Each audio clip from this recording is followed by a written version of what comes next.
once I grafted alone there in me stove. Way down. Hewed and timbered, sharpened me picks and all. Way down. Now I'm part of a working team and geared to the pace of a big machine. I'd dig in a hole and get in the coal. Way down.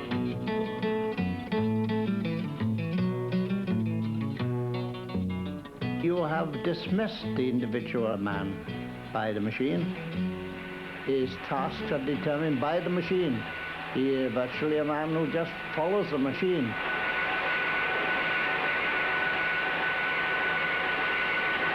The machine is our boss, and it is our boss, isn't it? That's all they want today is that ton of coal, which they only want that ton of coal today, which is true.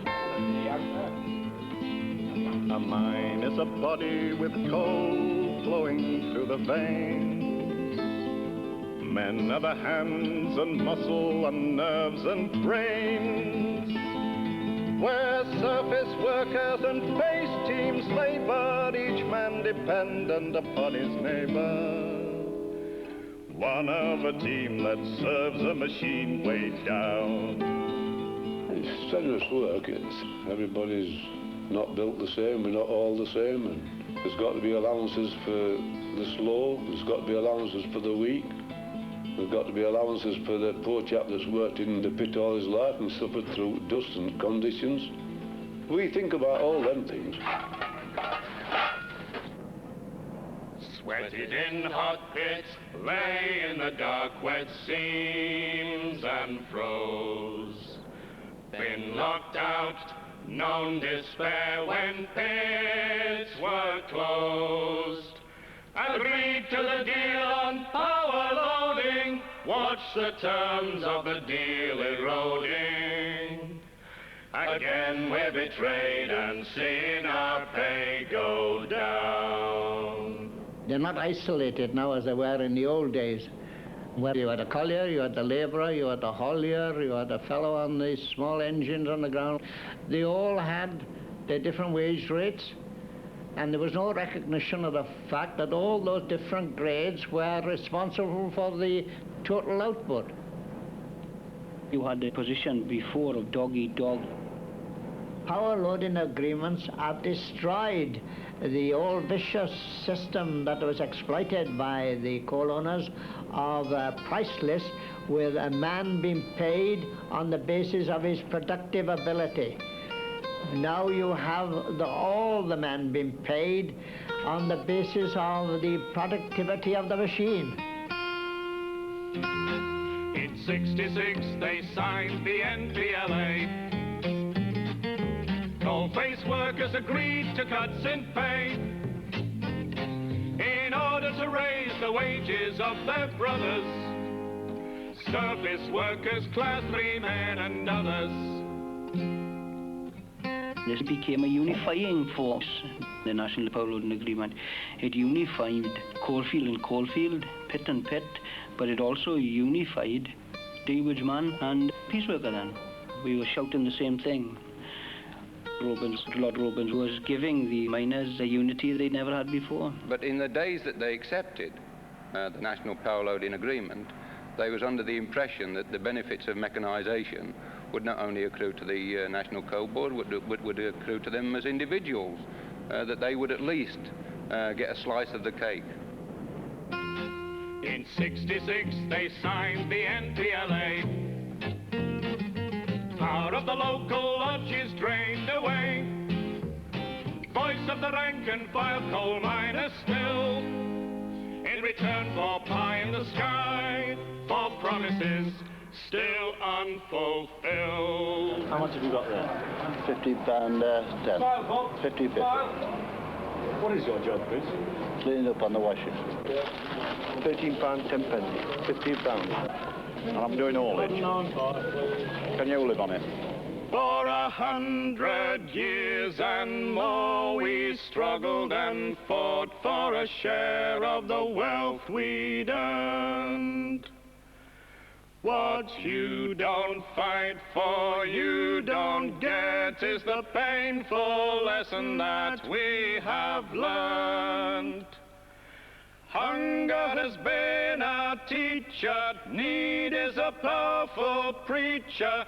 If you would eat, then upon your feet, men, strike. But I'll say this, they've done wrong. They ought to accept the wage now, and then go after. That's what you've done wrong all along. You say they've been conned. Who do you think's been conned? The miners. Oh, boy. He's wanted 1,000 that had gone back. Other 999 that have said, stop it, same as we're all saying now. Yeah. His salt we don't want. No, we can get rid of his salt, we don't want them.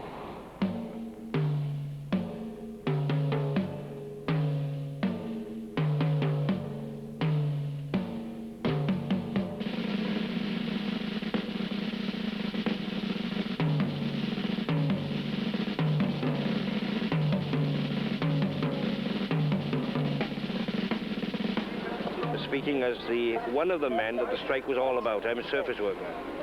Now, you can't get any lower than my rate. The original strike was over us, the lowest pay. Yeah.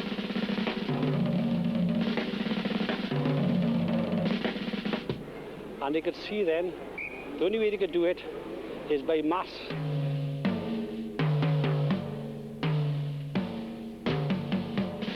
But after the 4th week, they was determined they weren't going to go back until they had the full wage claim.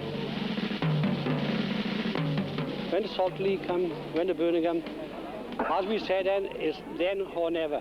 And that's when we made in mass to Birmingham, and that's when we clenched the strike.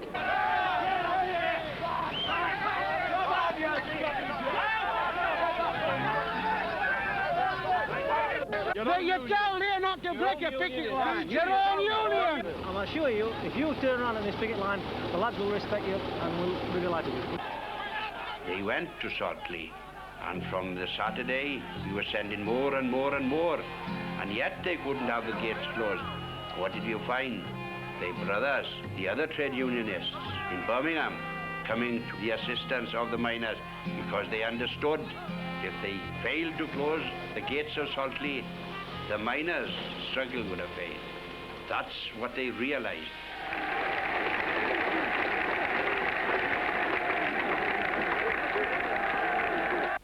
The miners of Britain in 1921 were on the defensive. The miners of Britain in 1926 were on the defensive.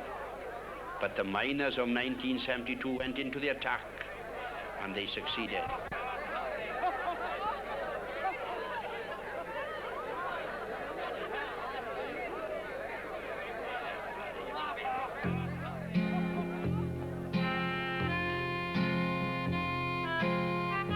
They'll always have a unity now when they want something. And once they go out for it, they'll all go out together like they did the last strike.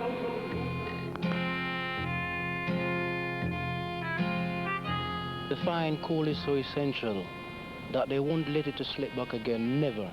I don't think so. And I think everybody feels the same way. You see, there was a lot of talking about this North Sea Island, God knows what, and the thing, it was going to close all the pits and things like that. But it proved them wrong in 1972 strike. And it come round to this one, it put people out of work and 3 days a week and things like that. They realize how essential coal is, and I think everybody is in mind to keep the coal field open. But within 6 months of the announcement that they were going to spend £1,000 million, they are still embarking on pit closures. Grassford is going to close, Solway in Cumberland, 2 collieries in Yorkshire and a colliery in Durham. We've got to the stage now where the coal mining industry and the majority of men in it are more or less saying to themselves, well, please your bloody self what you do with it, because they've spent time, money, an unlimited amount of effort has gone into really spelling out to society at large the truth of the situation. And we're still in very much the same situation as we was 10 years ago, where we're aware that the powers that be, whether government or political parties, look to the North Sea oil and say, well, it'll not happen here, you know, the same as it's happening in America. And it's these kind of things, you know, that I think's reflected in lads' attitude. if you're going to close them, well, come and bloody close them. The fight has just been one difficult fight, and people have ignored it. When the last man leaves the pit for the factory floor, where the work is clean, the danger less, and the pay is more. When the last of the oil is gone, who will remember the miner's rejected skill? Who will go down?